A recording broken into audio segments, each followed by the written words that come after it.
वीर बहुत ही केयरफुली एक बार फिर से उस ब्लू कॉपर बेल को ऑब्जर्व करता है और उसे ऐसा कुछ भी नजर नहीं आता है जो बहुत ही ज्यादा अजीब हो। बहुत से पैटर्न्स, शेप्स और बग्स के सिंबल्स किसी डेकोरेशन की तरह उस बेल पर इच्ड थे।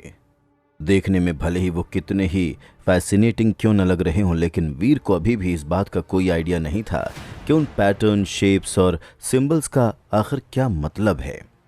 उसके बाद वीर फाइनली एक बार फिर से ब्लू कॉपर बेल को मूव होते हुए देखता है। वो ब्लू कॉपर बेल एक बार फिर से हवा में घूमती है और फिर अपने पुराने साइज में श्रिंक हो जाती है। जब वो फिर से साइज में उतनी ही लंबी हो जाती है जितना कि एक ह्यूमन, तब वो वीर की होली एंजल की तरफ बढ़ने लगती है। इतनी देर तक ब्लू कॉपर बेल के नीचे रहने की वजह से उस ब्लड सेंटीपीड की अब बस हड्डियां ही बची हुई थीं। उसे देखकर ऐसा लग रहा था जैसे कि वो सालों से ऐसे ही मरा पड़ा हो, ठीक उन्हीं हड्डियों की तरह जो वीर ने पहले भी देखी थी। लेकिन सरप्राइजिंगली होली एंजल को बेल से कोई खतरा महसूस नहीं हो रहा था। वो बहुत ही आसानी से अपनी तरफ आने वाली बेल को डॉज कर देती है और अपनी ग्रेट स्वॉर्ड से जोरों से उस ब्लू कॉपर बेल को हिट करती है। होली एंजल की स्ट्राइक से ब्लू कॉपर बेल की साइड में एक गहरा मार्क आ जाता है, जिसकी वजह से वो बेल पीछे की तरफ हटते हुए और भी ज़्यादा खतरनाक तरीके से बचते हुए आवाज़ें निकालना शुरू कर देती है। नतीजतन होली एंजल के एनर्जी में केओस होना शुरू हो जाता है और उस केओस को शांत करने के लिए होली एंजल को अपना एनर्जी फ्लो कास्ट करना ही पड़ता है। और यही वजह थी कि वो उस ब्लू कॉपर बेल के अटैक को डॉज नहीं कर पाती और अब उसे अगर कुछ नज़र आता है तो घूमती हुई ब्लू कॉपर बेल जो सीधा उसकी तरफ चली आ रही थी। अपनी तरफ ब्लू कॉपर बेल को आता हुआ देखकर होली एंजल और ज़्यादा जल्दी और ज़्यादा तेज़ी से अपने एनर्जी फ्लो को कास्ट करने लगती है और अपनी एनर्जी में हो रहे केओस को शांत करते हुए वो वक्त रहते हुए उस ब्लू कॉपर बेल के स्ट्राइक को अवॉइड कर देती है। लेकिन फिर भी इतने ज़्यादा एफर्ट्स के बाद उसकी एनर्जी और भी ज़्यादा मेस्ड अप हो गई थी। ये सब देखकर वीर होली एंजल को सी ऑफ सोल में वापस बुलाने का डिसीजन लेता है, जिसकी वजह से उस ब्लू कॉपर बेल का टारगेट मिस हो जाता है। लेकिन सरप्राइजिंगली होली एंजल के गायब होने के बाद भी उस ब्लू कॉपर बेल का ध्यान पहले की तरह वीर पर नहीं गया था। वो बस उड़ते हुए वापस बेल टावर की ओर चली जाती है और खुद को वहीं पर ही अटैच कर लेती है। आखिर ये चीज क्या है? कहीं ये कोई सुपर एलियन तो नहीं? ब्लू कॉपर बेल को देखकर वीर इस समय दंग था, सिवाय ये सोचने के कि वो ब्लू कॉपर बेल एक सुपर एलियन हो सकती है। वीर को और कोई भी दूसरी वजह समझ में नहीं आ रही थी जो उस ब्लू कॉपर बेल के एक्शंस और बिहेवियर को एक्सप्लेन कर रही हो। हालांकि ये बात और थी कि वीर ने आज तक ऐसी किसी सुपर एलियन के बारे में सुना नहीं था जो बेल की आवाज़ों का इस्तेमाल करके लोगों को जान से मारता हो। कंफ्यूज्ड होता हुआ वीर एक बार फिर से उस ब्लू कॉपर बेल की तरफ देखता है और फिर चलता हुआ ब्लड सेंटीपीड की लाश के पास चला जाता है। लेकिन जैसे ही वीर हल्की सी स्ट्रेंथ के साथ ब्लड सेंटीपीड की लाश को छूता है, वो लाश तुरंत ही डस्ट में बदल जाती है। ये तो इस ब्लड सेंटीपीड की लाइफ एसेंस को इस ब्लू कॉपर बेल ने पूरी तरह से ड्रेन कर लिया है। ब्लड सेंटीपीड का हाल देखकर वीर इस समय काफी ज्यादा सरप्राइज था। एक बात तो साफ थी कि वो मॉन्स्टर बेल इस आवाज का इस्तेमाल करके अपने पोटेंशियल विक्टिम्स के एनर्जी फ्लोज को पूरी तरह से बर्बाद कर देती थी। जिस समय लोग या एलियंस दर्द में होते हैं और अपने एनर्जी फ्लो में मची खलबली को लेकर कंफ्यूजन में होते हैं, उस समय वो ब्लू कॉपर बेल उड़ते हुए उन्हें कवर कर लेती है। ब्लड सेंटीपीड के साथ भी एग्जैक्टली यही हुआ था। 1 घंटे से कम में ही उसके जैसे खतरनाक एलियन का एसेंस पूरी तरह से ड्रेन हो गया था और यही सब देखकर वीर एक बात अच्छे से समझ गया था कि वो ब्लू कॉपर बेल बहुत ही डरावनी और खतरनाक चीज है। लेकिन फॉर्चुनेटली वो काफी ज्यादा स्लो भी थी। अगर एक इंसान उससे हुए शोर को रिपेल कर सकता है तो फिर उसे अपने इस दुश्मन से बहुत ज्यादा डरने की कोई जरूरत नहीं पड़ेगी। इसके अलावा उस ब्लू कॉपर बेल ने वीर पर बस केवल एक बार ही अटैक किया था और जब वीर ने उस अटैक को डॉज कर दिया था तब फिर उसने वीर पर दोबारा अटैक करने की कोशिश नहीं की। उस ब्लू कॉपर बेल में कुछ तो इंटेलिजेंस है, ये बात तो तय हो गई थी। इस बात की पॉसिबिलिटी बहुत ही ज़्यादा थी कि उसे इस बात का एहसास हो गया हो कि वीर उसके अटैक के लिए कुछ ज़्यादा ही फुर्तीला है और इसीलिए उसे लगा होगा कि वीर के पीछे जाने का कोई मतलब नहीं है। बड़ा ही अजीब सुपर एलियन है। अगर मैं इस सुपर एलियन को जान से मार डालता हूं तो पता नहीं मुझे किस तरह की डेविल सोल हासिल होगी। वीर उस ब्लू कॉपर बेल को एक बार फिर से देखता है और अगले ही पल उस ब्लू कॉपर बेल की सुपर डेविल सोल मिलने की पॉसिबिलिटी की लालच से उसकी आंखें चमकना शुरू हो जाती हैं।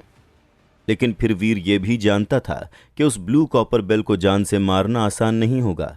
केवल उसे अटैक करने भर से ही वो एक ऐसी आवाज़ जेनरेट करेगी जो उसके एनर्जी फ्लोज को पूरी तरह से डिस्टर्ब कर देगी। ऐसे में उस मॉन्स्टर को हर्ट करने का मतलब होगा खुद को हर्ट करना। इसे जान से मारने का कोई ना कोई दूसरा तरीका तो होगा ही। एक गहरी सांस लेता हुआ वीर मन ही मन सोचता है। वीर के लिए दुख की बात यह थी कि वो होली एंजल एक स्पिरिट नहीं थी।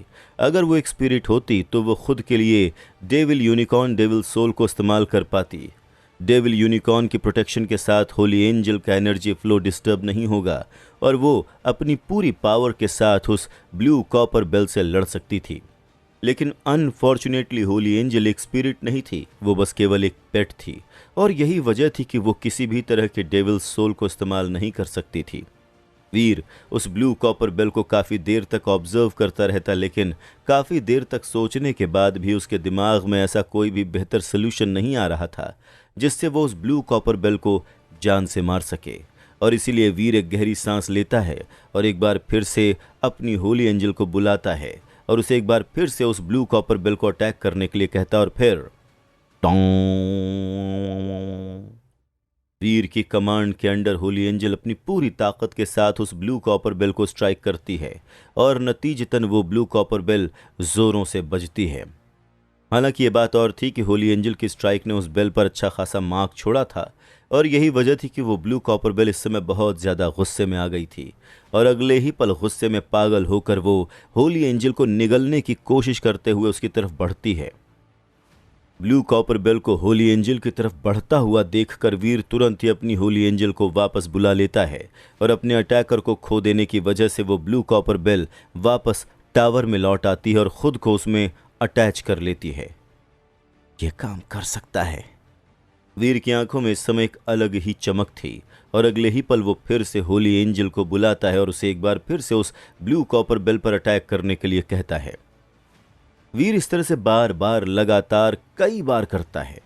कुछ ही देर के बाद उस ब्लू कॉपर बेल में बहुत सी दरारें और गहरे कट्स आ गए थे।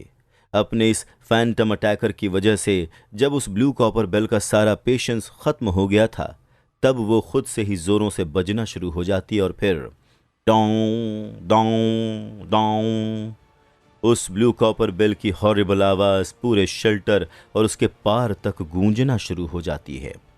वीर तुरंत ही होली एंजल को सी ऑफ सोल में वापस बुला लेता है और खुद को उस ब्लू कॉपर बेल के शोर के इफेक्ट से बचाने के लिए डेविल यूनिकॉर्न शील्ड का इस्तेमाल करता है। जब कुछ देर के बाद वो बेल बजना बंद हो जाती है तो उसके बाद वीर एक बार फिर से उसी काम में लग जाता है, यानी कि होली एंजल के थ्रू उस ब्लू कॉपर बेल पर अटैक कराना। और इसीलिए वीर एक बार फिर से अपनी होली एंजल को बुलाता है और उसे एक बार फिर से ब्लू कॉपर बेल पर अटैक करने के लिए कहता है। होली एंजल के अटैक के बाद वो ब्लू कॉपर तेजी से उड़ना शुरू कर देती है, लेकिन इस बार वो होली एंजल पर अटैक करने के लिए नहीं उड़ती है, बल्कि इस बार वो उड़ते हुए शेल्टर से दूर जा रही थी। ऐसा लग रहा था जैसे कि मानो वो इस समय अपनी जान बचाकर भाग रही हो। वीर ऐसा किसी भी कीमत पर होने नहीं देना चाहता था। आफ्टर ऑल इतनी मेहनत उसने इसलिए थोड़ी ना की थी कि वो ब्लू कॉपर बेल को यूं उड़ते हुए जाता हुआ देखे, और इसीलिए वीर अपनी होली एंजल को उस ब्लू कॉपर बेल का पीछा करने का ऑर्डर देता है और फिर डों एक बार फिर से हवा में बेल के बजने की आवाज़ गूंजती है और उसे सुनकर होली एंजल हवा में ही फ्रीज हो जाती है। फॉर्चुनेटली वीर वक्त रहते होली एंजल को सी ऑफ सोल में वापस लाने में कामयाब हो गया था। लगता है उड़ते समय भी ये ब्लू कॉपर बेल इस तरह से बज सकती है। हालांकि ये बात और है कि ये आवाज़ उस आवाज़ के मुकाबले कमज़ोर है जब वो एक जगह पर फिक्स रहती है। वीर मन ही मन सोचता है और तब तक इंतज़ार करता है जब तक कि ब्लू कॉपर बेल बजना नहीं बंद कर देती, और उसके बंद होती वो एक बार फिर से उसका पीछा करना शुरू कर देता है। ब्लू कॉपर बेल बहुत ज़्यादा तेज़ नहीं उड़ पा रही थी और यही वजह थी कि अपने सीक्रेट ब्लड विंग्स के बावजूद वीर उसके करीब पहुंचने में कामयाब हो गया। जैसे ही वीर उस ब्लू कॉपर बेल के करीब पहुंचता है, वो उस पर अटैक करने के लिए एक बार फिर से अपनी होली एंजल को बुलाता है। माउंटेन्स के अक्रॉस मैल फंक्शन करती हुई बेल की आवाज़ दूर दूर तक गूंजना शुरू हो जाती है। उसे सुनने के बाद किसी भी और एलियन की हिम्मत नहीं पड़ती कि वो हवा में लड़ रहे इन दो फाइटर्स के करीब भी आ सके। वीर अब इसका मतलब अच्छी तरह से समझ गया था कि क्यों लोग कहते हैं कि जैसी करनी वैसी भरनी। वीर और होली एंजल उस पावरफुल ब्लड सेंटीपीड के अगेंस्ट लड़ने में कामयाब नहीं हो पा रहे थे, लेकिन थोड़े से ही एफर्ट के साथ वो ब्लू कॉपर बेल वो करने में कामयाब हो गई थी जो वीर और होली एंजल नहीं कर पाए थे। और अब उसी ब्लू कॉपर बेल का पीछा वीर और होली एंजल कर रहे थे ताकि वो उसे जान से मार सकें।